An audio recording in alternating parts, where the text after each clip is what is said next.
Okay, let's see if this is gonna work because I'm not gonna have a hologram. I'm not gonna have the hologram on screen. Hopefully, it fixes the problem. I have to try something next time when I do this again. But yeah. Hopefully it works because I really want to do the stream. And I'm really hungry. I really wanted to do it, so. Oof.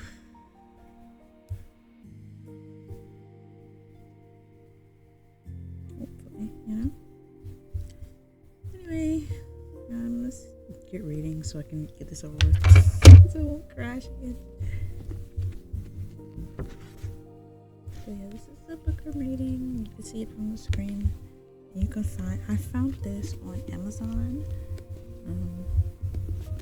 Yeah, you can find it on Amazon or any other store that sells manga.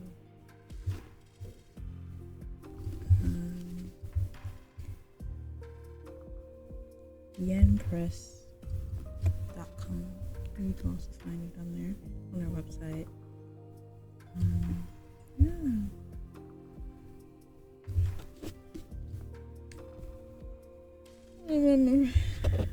As you can see, the illustrator and creator. But yeah, you can see the illustrator and creator on the screen as well. Let me type it in chat. Creator. Oops.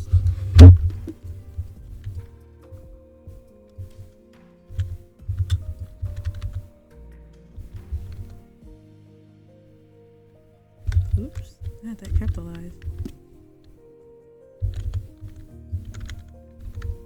I can't spell.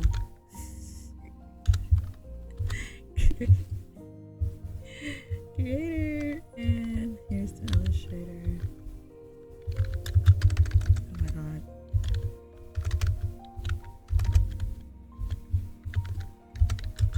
Please, I can't spell.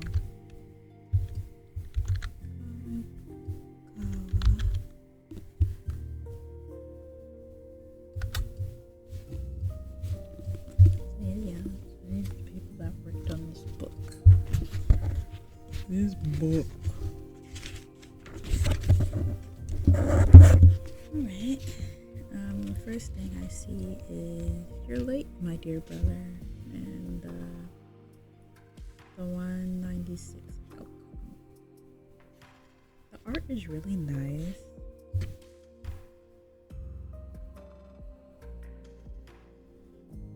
I'll show you the art on the next stream. When we do a book reading, I didn't prepare for any pictures to be shown, so. And this is volume 8. I made a mistake and bought volume 8, but at the same time, like I said, I have read the manga and watched the anime, so I know where this is starting off from. In the description, it's been roughly 1 year since Chuya Nakahara joined the Port Mafia. I am so hungry.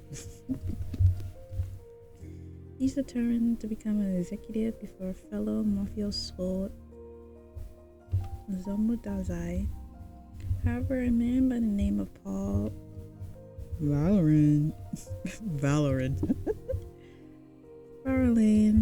I think I'm saying that right, the king of assassins who claims to be Chuya's older brother, suddenly appeared, vowing to murder everyone he cares about. Chuya must team up with Adam, an AI investigator, very interesting, from Europe, to stop this madman before another storm engulfs Yokohama. Oops. Along the way, many truths will be revealed, including the answer to Chuya's most pressing question: is he himself even human. I'm so stuffed up. That's why I sound like this. And like I said, my throat. Oh, my throat. Today is not the day to be reading out loud, but I am. The art is really nice. Some new characters I see. Mm-hmm.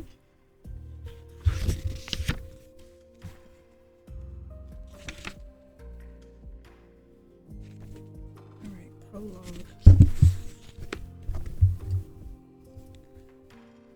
The nighttime forest fills wickedness, no matter the country or era. There was never a time where evil didn't lurk in the woods at night. The form it takes, however, is always changing. One night, it could emerge as a darkness so thick you might not be able to see it with your own 2 feet. And other nights, it can turn your path home into a seemingly endless maze. It can even be the fangs and saliva of a starving beast.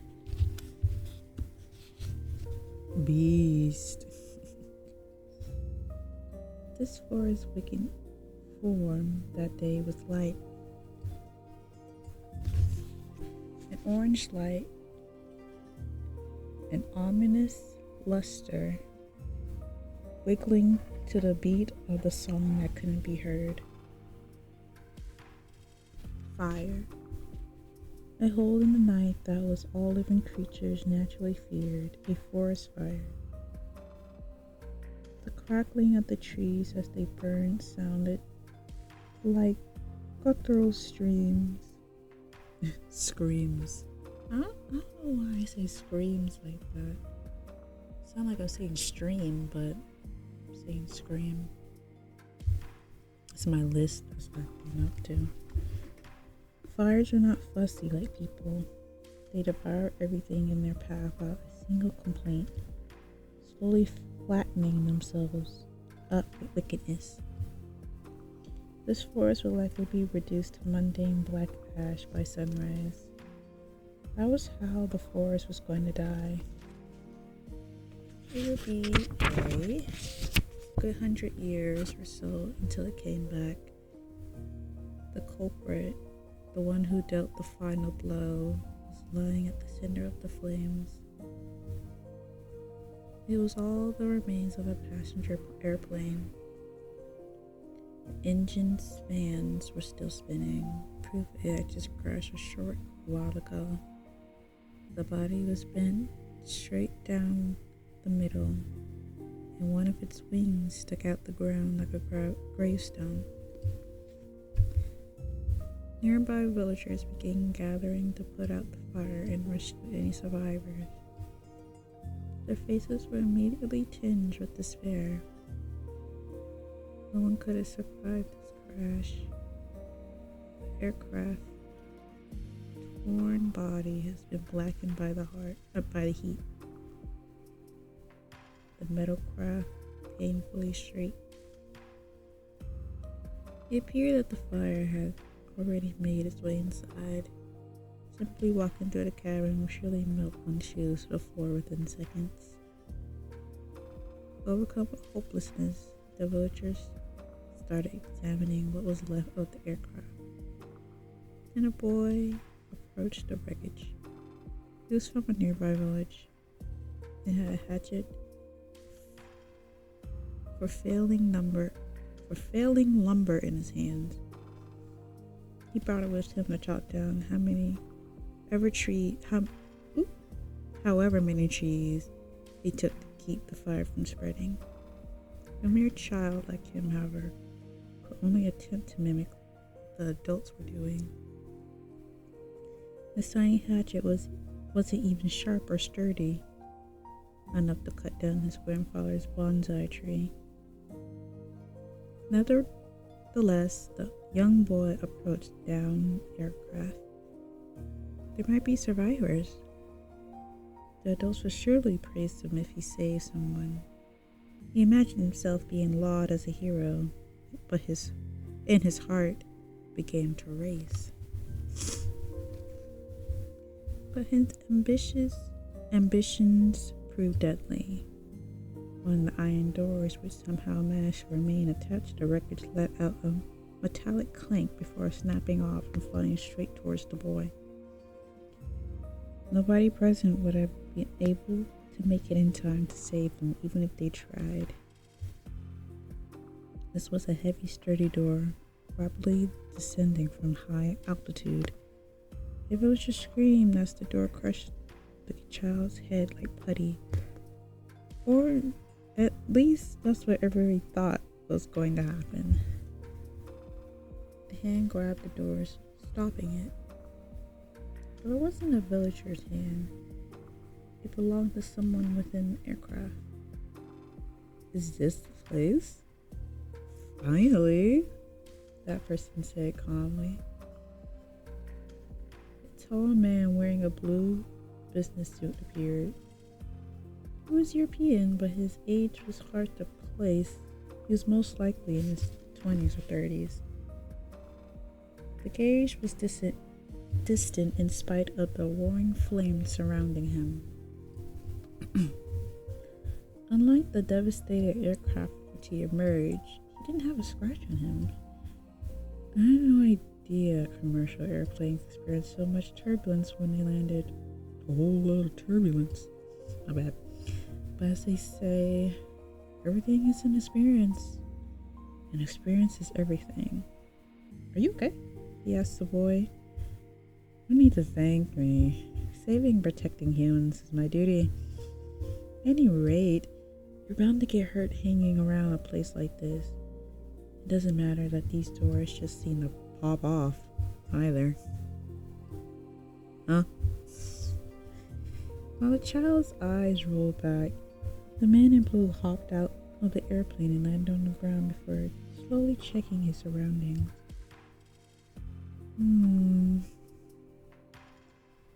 This was not in my internal memory database. Do all airports in Japan have this many trees? Now, I understand that 76% of the country's total land area is forested, but choosing to build an airport here seems a bit illogical. There aren't even any roads. I suppose that means I would have to head to my destination on foot. Humans make absolutely no sense to me sometimes. The man bore a serious expression as he dubiously cocked his head to one side. Sir? The boy mumbled timidly. Just who are you?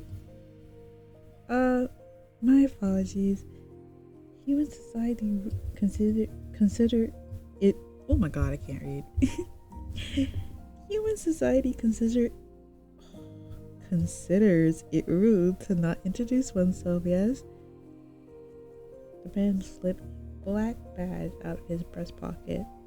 The boy couldn't read the silver text in the center.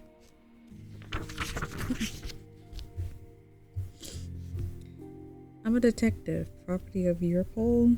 My model number is 98F7819-5. I was created by a skilled user engineer by Wollstonecraft, and I am the first autonomous humanoid supercomputer for law enforcement use. My name is Adam.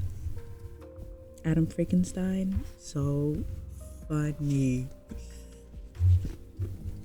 So funny for his last Adam Frankenstein. Oh my god. So, okay. It was a pleasure meeting you. Now, if you excuse me, I have a mission to attend to. The young man bowed and began to leave until he came to a sudden stop. Oh, right, he said, glancing over his shoulder. Do you know someone by the name of Chuya Nakahara? So funny. Okay. There's a little thing up here called Code 1. Nothing more than 2,383 lines of code some researchers wrote off on the top of their heads. Oh, very fun. Chuya Nakahara didn't dream, but him waking up was like a bubble emerging from within mud. Chuya awoke in his bedroom. It was a dreary room, just 4 walls, a floor, and ceiling all drenched in bluish darkness. The furnishing was extremely sparse. On my lisp, a bed with some sheets, a small bookshelf, a tiny safe built into the wall, a desk at the center, and a book about precious stone. Tossed on top, it opened to a random page. That was everything. The morning sun peeked in through a slit in the curtains, like a membrane splitting the dreary room in half. Chuya sat up, his chest coated in a faint sheen of sweat. Swirling within his chest was a remnant of some intense emotion, although he couldn't remember what emotion exactly. He had been like this every day as of late.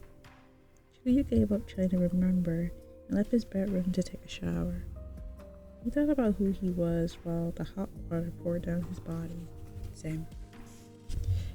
Chuya Nakahara, 16 years old, young boy. After joining the Port Mafia a year ago, he made a name for himself with an unprecedented speed. The organization recognized this young man's talents and thereby granted him this apartment. Yet Chuya had no interest in money or power. It brought him no happiness because he was missing something far more important. He didn't know who he was. Chuya's earliest memories was when he was abducted from the military research facility 9 years ago. His life before that was just a curtain of darkness. Pitch black emptiness, darker than the darkest night. After drying off, Chuya went to change. He placed a hand on the wall and it opened without making a sound, revealing a clothing rack. Every article of clothing was high-end, without a wrinkle in sight. He picked a shirt at random, slipped his arms to his sleeve, and fastened them with emerald cuff links. Once dressed, Chuya looked at himself in the mirror and lightly clicked his tongue before leaving the room. When he left the building, a car instantly pulled up as it knew he was coming. A man from the Port Mafia dressed in a black suit and sunglasses was driving a black luxury car. How can he see? He stopped by Chuya's side and opened the rear door for him without saying a word. The usual place. This is all Chuya had to say to the driver before getting into the car, sitting down and closing his eyes.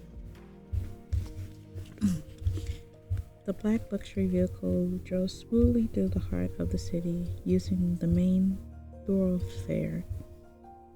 I've never heard of that word before, main thoroughfare. Interesting.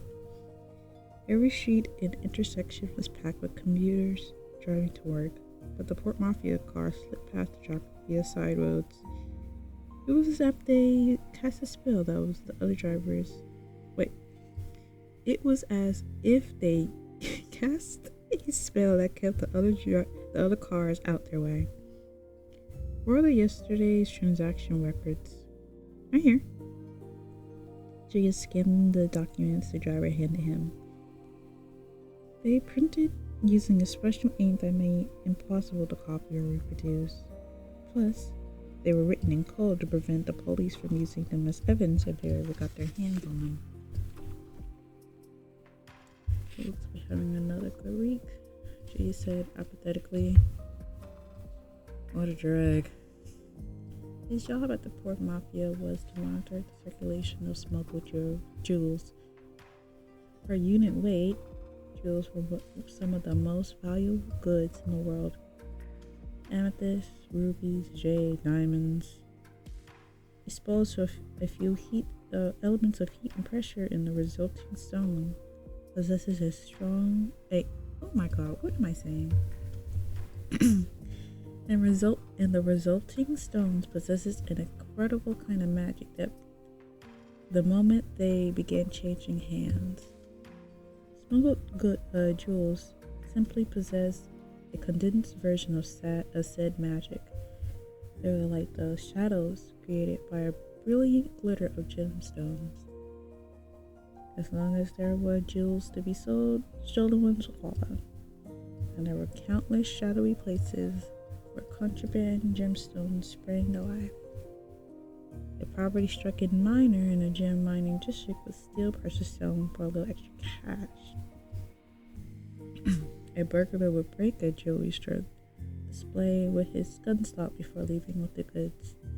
And then there were pirates who sunk merchant boats carrying precious stones to boot them. Sometimes criminals would even mug celebrities and rip the necklaces off right from their necks. In gem mining districts run by anti-government forces, precious stones could even be used to purchase weapons or drugs. Precious stones born from the darkness could not live in the world of light. This is where the port mafia came in and bent a few rules. First, they would shed light on all the shadowy stones that arrived at a port in Yokohama. A smuggler would then bring the stones of the gem, into Yokohama proper, where a pawn shop would buy them before passing them over to a professional who cut them so nobody could verify where they came from. Necklaces became bracelets, bracelets became earrings, and earrings became rings, giving the gemstones a second life. The new stones were then appraised by a mafia-backed appraiser who would make an official certificate of authenticity for each one before they were circulated into the wholesalers and sold at high-end jewelry shops. I'm surprised I said authenticity right, because you figure I would butcher it for some reason. The smuggling of precious stones were an extremely ludicrous business and an important source of income for the mafia. Bypassing items and intermediaries within mainstream distribution channels resulted in massive profits. Nevertheless, those magical stones always led to violence and bloodshed, and the only thing that could stop this violence and maintain a stable system was even more violence. Got no comment. Chuya have been filling this role perfectly of late, almost too perfectly. Even many old-timers in the mafia were impressed, since there wasn't a single soul who thought a 16-year-old kid could manage a black market of gemstones with such ease. Yet others, although few in numbers, weren't surprised in their least.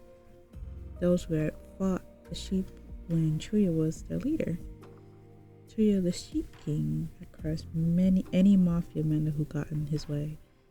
There were nothing strange in mastering a couple of jewelry markets.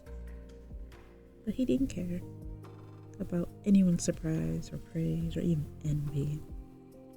The one thing he wanted was something that they could never give him.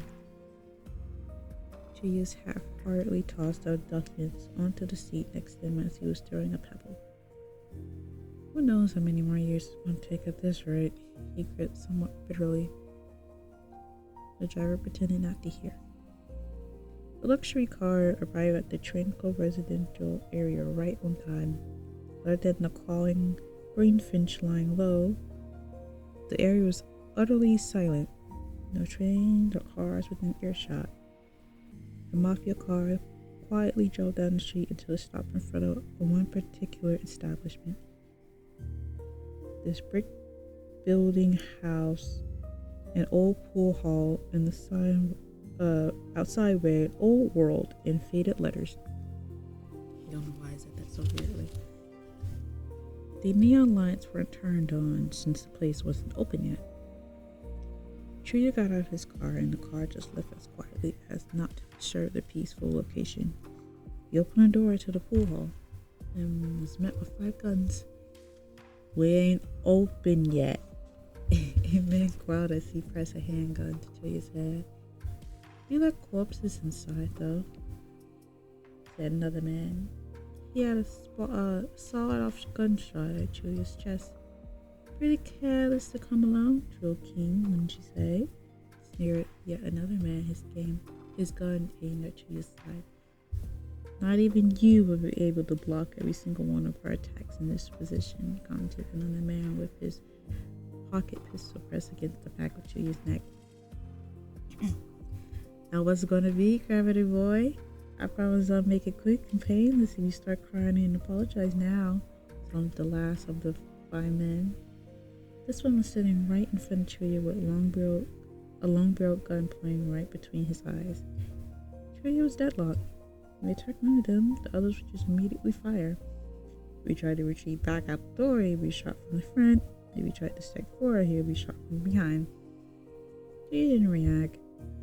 The expression didn't even change. The tension was thick enough to cut a knife as 5 index fingers tightened around the triggers.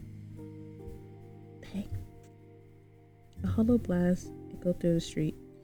Chuya stood stock still as numerous blood-like screams slid down his head from multicolored party streamers. "Happy 1-year Port Mafia anniversary, Chuya!" The pool hall rang with 5 men's cheerful shouts. Chuya looked around the room with an annoying glare. "What's wrong with you?" White smoke was still coming out of their guns. Chuya's head was covered in colorful streamers and confetti was still raining from above. The men grinned at the sight of Chuya decked out in party goods. The 5 of them were members of a peer support group within the Port Mafia. Not they having a peer support. Gotta keep that mental health in check. Even in the mafia, you gotta keep that mental health in check. That's crazy. Anyway, and not just any ordinary support group. They were the future of the organization. All either the same rank as Chuya or higher. Each member was under 25 years old, in which they referred as the young bloods. Oh, the young wolves of the Port Mafia. After heaving a deep sigh, Chuya walked towards the back of the pool hall with a distant expression, not even greeting any attendees. "What's wrong, Chuya? Aren't you happy?" said the tall man behind him. "We did all this for you, you know." "Celebrates 1-year anniversary. Ridiculous," Chuya scoffed. "And I'm not happy and indifferent." "Come on, don't be like that. You're gonna like it, I guarantee it," the tall man assured Chuya as he followed him. "We'll even be presenting you with a little anniversary gift or 2 later. Isn't that exciting? Feels like you're being in school again, right?" Chuya suddenly stopped, looked back, and glared at the man. "So you're behind all this, piano man?" You have the lamest sense of humor. "What can I say? I live for the moments like this. Annoying people with my lame sense of humor is what gets me out of bed every morning." The mafia, also wearing a black coat and white slacks, beamed at Chuya's bare remark.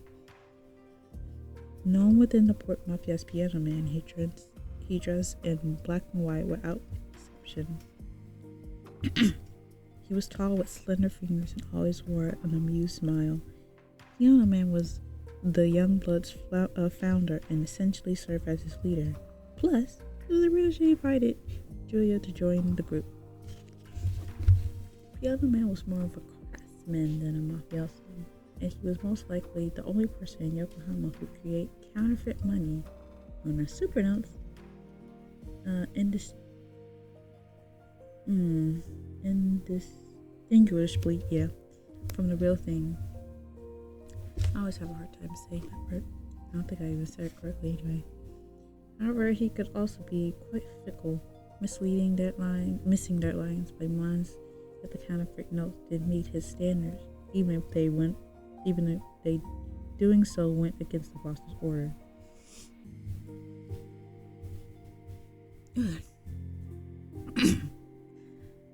Incidentally, he wasn't nicknamed Piano Man because of his black attire. His weapon of choice was an automatic winding machine fitted with carbon and steel piano wires. Once the wire was around his enemy's neck, they were decapitated within seconds. No amount of brute force could save them. All that could be left was a perfectly flat surface between their shoulders, copious amount of blood, and the echoes of the victim's final screams. This was a man of whimsy, delicacy, and cruelty, said to be the youngest mafia closest to becoming a port mafia executive. Just when Chuya started walking into the back of the pool hall once more, another man called out to him. Ha ha ha, Chuya, you should have seen your face. I was all for the act too. Just in case you were curious, the star of the young bloods and a former mafia enemy, Chuya Nakahara, the Sheik King. Just seeing that pissed off look on your face made joining the group worth it, said the blonde young man with a vibrant laugh as he twirled his shotgun. Chuya glared at him. You're lucky I realized it was all an act, Albatross. Because if I didn't, you would have been the first one to die. Whoa there. Sorry, but you would have been able to kill me? I'll let you off your hand with this here blade before you can manage to land a hit. Then the blonde youth soundlessly pulled a Kukiri machete out of his coat. He cut through the air a few times with weightless speed before simply letting go. The blade immediately pierced the floor with a heavy thud, leaving radio cracks where it landed. The blonde youth laughed. Dolphin laughed with a cheerful look on his face, which is where he got the name Albatross, a talkative individual. Albatross was prone to getting carried away. Even in the middle of battle with blood and guts falling through the air, his subordinates never lost sight of him because all they had to do was follow his voice and laughter. Albatross was said to have complete control over anything that's faster than walking. Assembly vehicles was his game. Whether it was trucks for transporting goods or cargo ships that could slip past the Coast Guard's radar, he was your man. You could even get a getaway car with a fake license plate ready if the situation called for it. Albatross was originally the mafia's wheelman, capable of piloting anything with steering wheel more quickly with greater precision than anyone else. There are even rumors that he once got away from the Coast Guard high-speed attack helicopter in an old beat-up fishing boat, and not a single person in the mafia doubted those rumors. Anyone who made him mad wouldn't survive 3 days in the port mafia because he controlled the vehicles. In other words, he controlled the cash flow. If he hated someone, he could shut down their business and leave them with nothing in the blink of an eye. Hey, Chuya, let's make a toast. Albatross caught up with Chuya before head out a... Oh my god. Caught up with Chuya and held out a champagne glass, but Chuya only gave him a brief glance before continuing to walk away.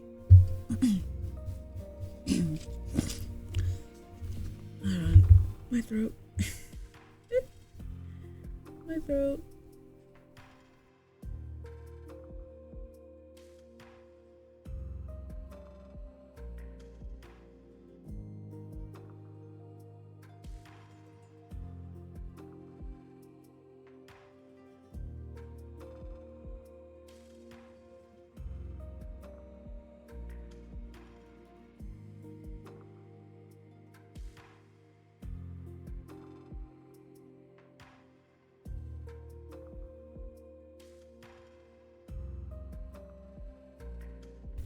Okay.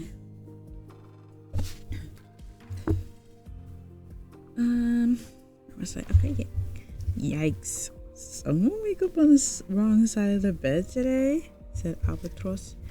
He held a champagne glass up in an exaggerated motion as to prevent it from spilling. We're so used to you randomly being in a bad mood every once in a month or so, but I gotta ask. Did something happen? A bad dream? Maybe? A bad dream? The instant he heard these words, Julia turned around furious. Nothing happened. His rage violently shook the glass in the pool hall. Jeez, don't scare me like that. So, what's going on? After a brief moment of hesitation, Julia's eyes wandered around the room until he lowered his voice slightly and said, day after day, you've been going on night-long binge right above me, Albatross. That's what's going on. How many times do I have to tell you that your floor is my ceiling? Oh, come on. I haven't forgotten. I make sure to be extra noisy because I know you're down there, neighbor. Albatross smiled innocently. He lived in the same high-end apartment building as Julia, but on the next floor up. As far as Julia was concerned, putting Albatross on the floor above him was the biggest mistake the fourth Mafia had ever made. Albatross would sometimes invite himself into Julia's apartment on a whim and drag him along somewhere, saying he needed help with a job. Then they would take a car, boat, or even a helicopter to some ridiculously far away war zone. Julia became a really good swimmer thanks to this, since Albatross wouldn't always have a vehicle ready to take him back home. Julia ignored Albatross and continued towards the back of the pool hall. Couldn't he just, use his powers to lift himself up from the water and just, because he did that before. He launched his body before, so in the anime and in the manga, I think. So maybe he didn't realize he could. Maybe that's a new thing he learned that he could. Because I swam the entire way. What do you mean? I'm just hitting stuff. Sorry. But that's what I'm like, huh? Anyway. He was about to hang up his coat when a man with a champagne glass suddenly appeared on his side. Near anniversary, Julia, the man said, chuckling. His being cut in a perfectly straight line, concealing his dark gaze upon Julia. I never expected you to last as long. He was unusually skinny. His thin wrist seems to hover between the cuffs of his collared shirt. The hand not holding a champagne glass was clutching onto a drip stand with the ID bag, whose tube disappearing into his clothing. He looked extremely unwell, to put it lightly. Doc? Julia accepted the champagne glass handed to him, then peered inside of it. You didn't poison this, did you? Not at all. The man called Doc smirked grimly. Poison wouldn't be enough to kill you. You know it from experience. His eyes glowed eerily. I killed many men with poison. The dark personification of unhealthily was the Mafia's medical supervisor. Why is he? Regardless, the most unhealthy man is the medical supervisor. Okay. We see what we love the contrast. Thank you. There are a lot of unlicensed quacks in the criminal underworld, but Doc was different. He was an actual doctor who got his MD in North America. Why was he here? Don't come back, please. Please don't come back. So-called back alley doctors was highly sought after in the underworld society, since legitimate hospitals reported anyone who came in with wounds from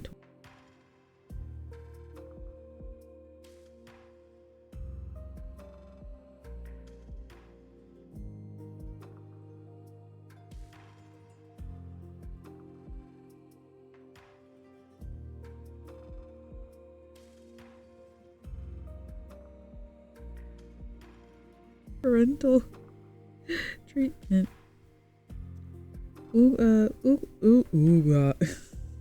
Okay, more, the mafia's boss. I never know how to say his family name. That's so difficult. Was a former back alley doctor himself, after all. Furthermore, Doc was a top-class physician, even among his extraordinary peers in the organization's medical division. He had already saved around 800 lives despite his youth, and he had purposely robbed about that many lives too. Doc's goal was to bring himself one step closer to God. Of course he does. He personally believed that every life saved brought him that much closer to his goal. He aimed to save around 2 million people, the same amount of people that God killed in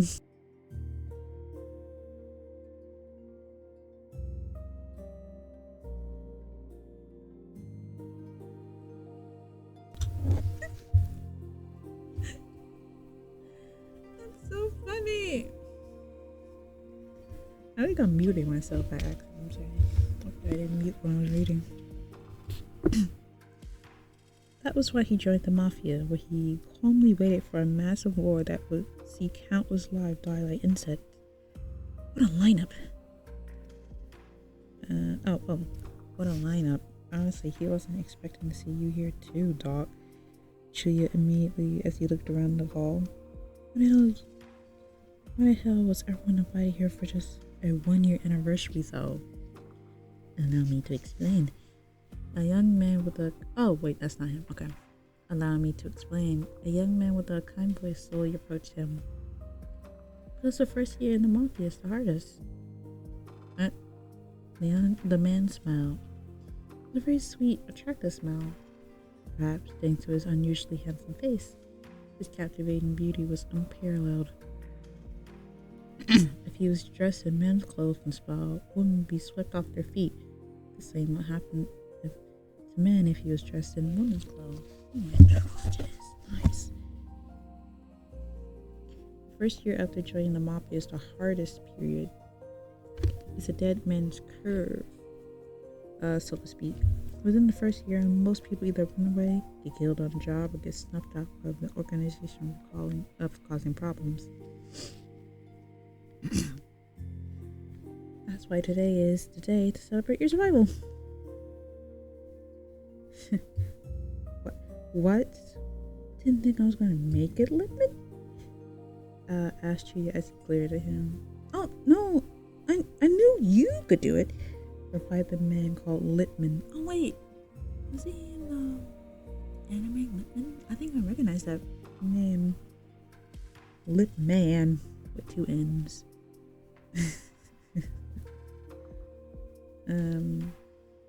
Lipman as he flashed Chuya a captivating grin. I'm pretty sure he was though. I mean, I can't check now, but I think he was. I'm pretty sure he was. Lipman's job was extremely peculiar, even compared to the others here. He was the mafia's negotiator with the outside world. In other words, he met people in the real world. He negotiated with front companies, met and talked with political figures, and even dealt with the press if push come to shove. If the Port Mafia had a stay face, it would be him. Since get the prettiest men do your work for you and make them like, guys, we're really good. I promise. Look at his face. We're really nice people. We don't do crime. Killing Lipman would be extreme. Oh my god, my list. Killing Lipman would be an extremely difficult task. In a way, he would be harder to kill than the boss himself because Lipman was a movie star. Movie star. I'm trying to remember.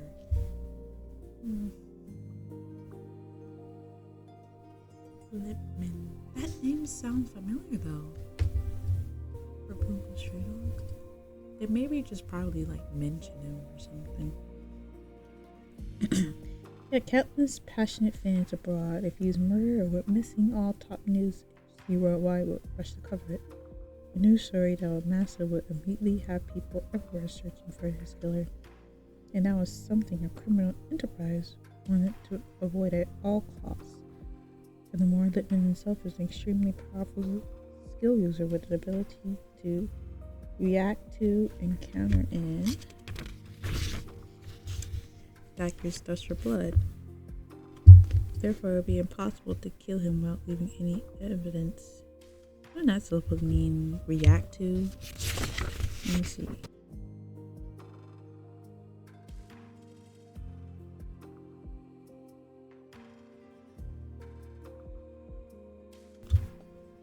Encounter. I wonder what that means. Skill user with the ability to react to encountered killers. Thirst for blood. I have no idea what that's supposed to mean though, and how would that look like.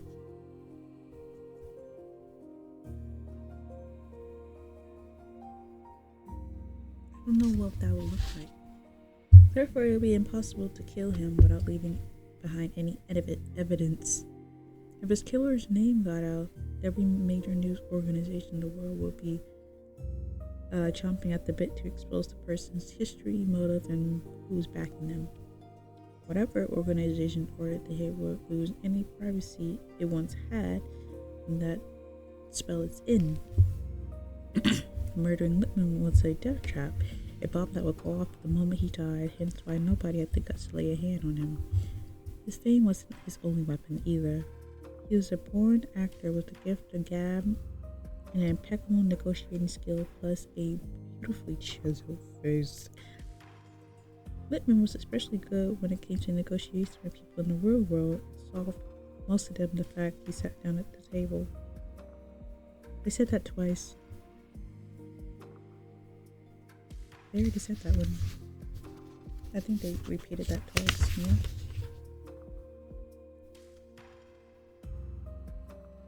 Yeah, I guess they explained it differently, but this is practically the same thing that I said before.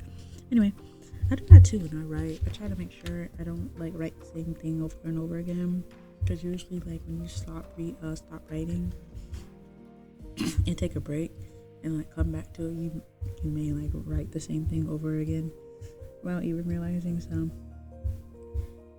that's what I do. I try to like reread what I wrote and stuff to make sure my last steps off. That's what it seemed like. What happened. In fact, I wouldn't mind at all if you were kicked out of the organization and had his smile as gentle as his feather. Because if that happened, I'll welcome you to join me with my work. Together we can take on the world as actors on the silver screen. Honestly, I couldn't think of anything I wanted to do less. Chewie frowned bitterly as if he swallowed poison. He did actually. Tee. Because a dog. I'm just kidding. In fact, that might be the worst idea I've ever heard in my life. It was a gift throwing you a 1-year anniversary party. Came a sudden quiet voice from the back. It wasn't yell. There was nothing intimidating about it either. Yet everyone fell silent and looked in the direction of the voice. Sitting there was a man wearing a very plain clothes. Iceman, spoke cautiously. You're not much for a celebration, are you? The man never showed any emotions, no matter what. His presence seemed alien compared to the fiercer, flashier young bloods members. He didn't come off as ambitious, nor did he leave much of an impression. If anything, he simply blended in with his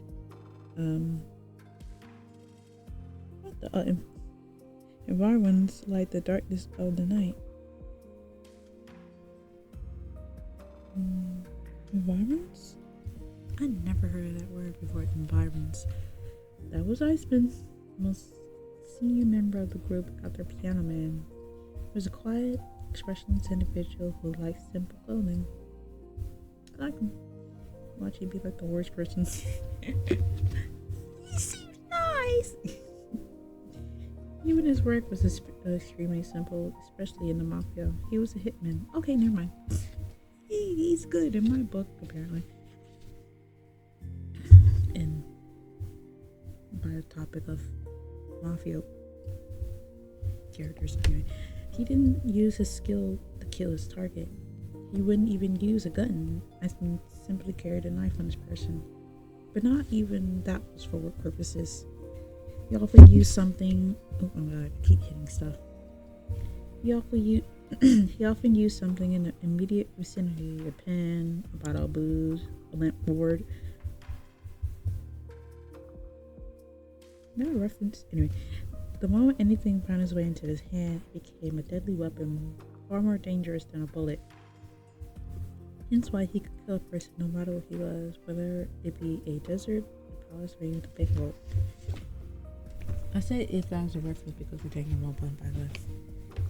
I think number 2? No, number 1.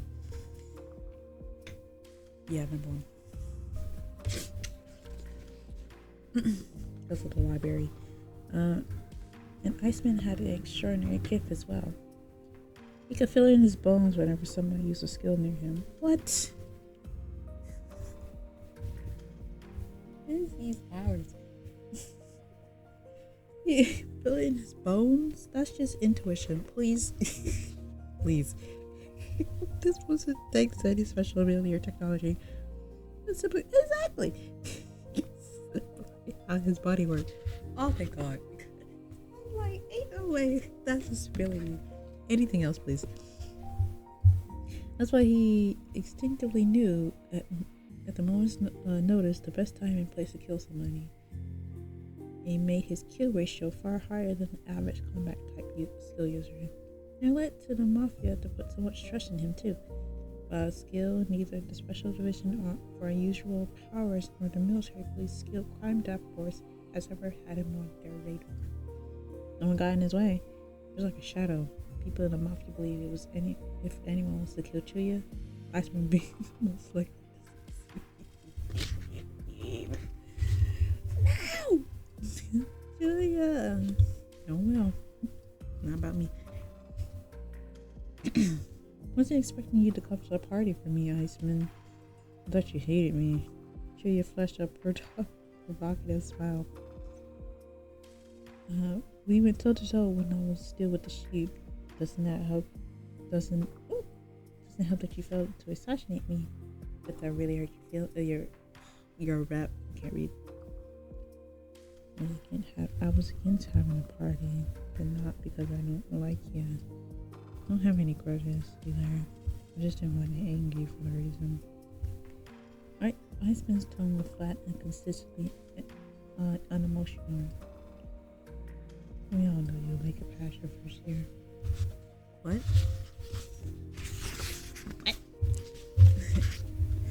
He thought he was going to start rebellion. Iceman continued, his voice sharp enough to split a glacier in two. Used to be the leader of the sheep, an opposing organization. He thought he was going to betray the boss, kill him, and start your war with the mafia. So Piano Man invited you to join the Young Bloods to make sure that didn't happen.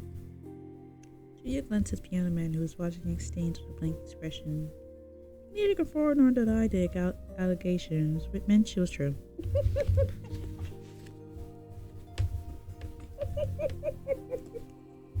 Like, yeah. He just stood there. He's like, was this true? Hey. Like, oh, okay. He didn't. Glared at the others. No wonder everyone was being all nice to me, making sure I was okay. Like I'm a newborn or something. I'm touched. You guys gave me toys, pacifiers, and rattles to keep me from getting upset. Well, I'm a big boy now, thanks to you. Big when you're a boy. I don't see why you threw such a big party.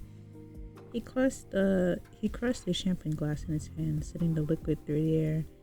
Iceman didn't even blink. We had our reasons for being cautious, Iceman said. July 18th. It was 3:18 p.m. One of the gemstones angered you and suffered an injury that took 3 months to heal. All because he asked you a certain question.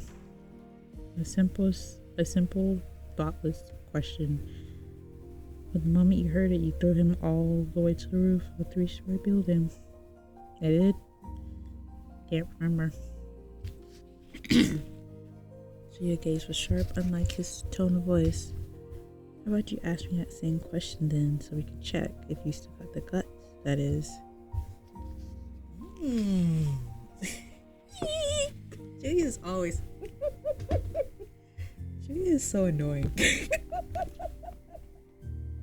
I understand why some people like Julia because they think, probably because they read, like, his stories and stuff, his character story. I understand why people like Julia. He's just mean.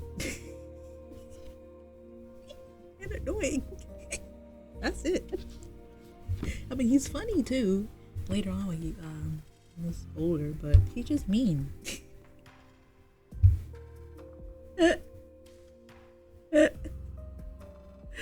He's just mean. He's so funny.